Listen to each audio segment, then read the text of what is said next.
সকাল হতে না হতেই চা নিয়ে চেয়ার নিয়ে বাইরের বারান্দার দিকে বসে বসে বৃষ্টি দেখছি।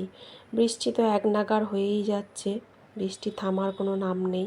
তো বেশ ভালো লাগছে, ঠান্ডা ঠান্ডা হাওয়া দিচ্ছে, চা খাচ্ছি আর বৃষ্টি দেখছি। তো যেহেতু স্কুল নেই তাই আজকে রান্নাটা একটু দেরি করে করলেও হবে, তাই একটু ধীরে সুস্থে চা খেয়ে অন্য কাজে তারপর যাব। রোজই তো তাড়াহুড়ো, রোজই তো কাজ, আর ভালো লাগে না। চলো একটু বসে বসে বৃষ্টি দেখে নিই। তারপর টিফিনের জন্য পাস্তা সেদ্ধ করতে দিলাম। অন্যদিকে সব কাজ সেরে বিছানা টিছানা পরিষ্কার করে চলে এসেছি।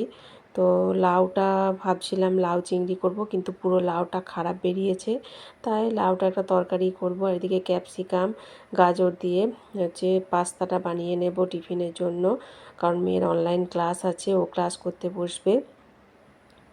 আর রাত্রের জন্য একটু আজকে ডিমের অমলেট করে তরকারি করব। অনেক দিন খাওয়া হয়নি, বেশ ঠান্ডা ঠান্ডা বৃষ্টি ওয়েদার পড়ছে, বেশ ভালোই লাগবে রুটি দিয়ে খেতে।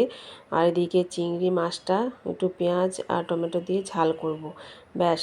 আর উচ্ছে ভাজা করেছি, আর গোল গোল করে আলু ভাজা। তো ভিডিওটা ভালো লাগলে একটা লাইক আর একটা কমেন্ট করো প্লিজ।